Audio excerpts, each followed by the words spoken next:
Are we expecting any public statements from the people who ran this jail as to how on earth this person was alone, allegedly, and was able to either remove himself or be removed from the scope of justice, by leaving this world? Like, is there going to be a public statement? Are you expecting anything today?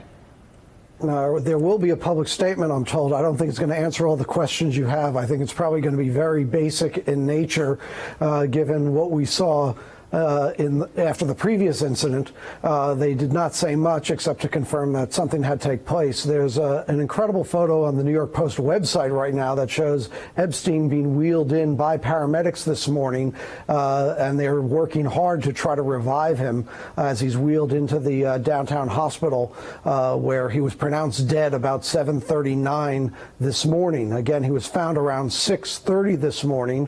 We are told now from 5 sources he was alone in his cell, and that suicide appears to be the leading cause here. But of course, as you're hearing, there will be an investigation. In the previous incident, there was less clarity, in part because he shared a cell with a roommate.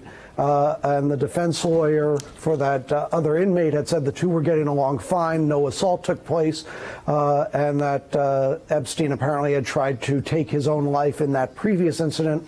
How serious an attempt that was, there's a lot of debate and question about that, whether it was just a cry out for attention.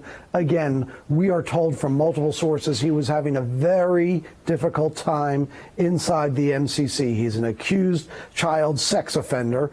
He is accustomed to the life of luxury with his mansions, and now he's sitting in the MCC, which is a very secure facility where drug dealers, terrorists, you name it, are held in that facility. He was put in a separate wing for high-risk inmates. First he had a roommate, then after that initial incident, he was moved to his own cell and for a time was on suicide watch.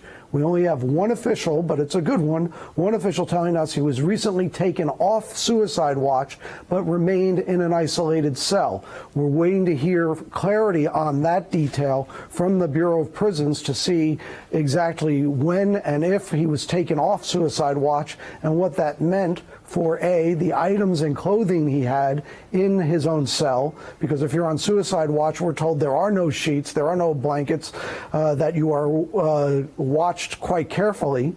But of course, we also hear stories about people who are on suicide watch and in isolation, and they wind up using their pants or whatever minimal clothing they are provided. So the question is, how closely was he being watched? Is the expectation 24/7? Or is it hourly? Is it every 3 hours? What is the correct protocol with an inmate like this?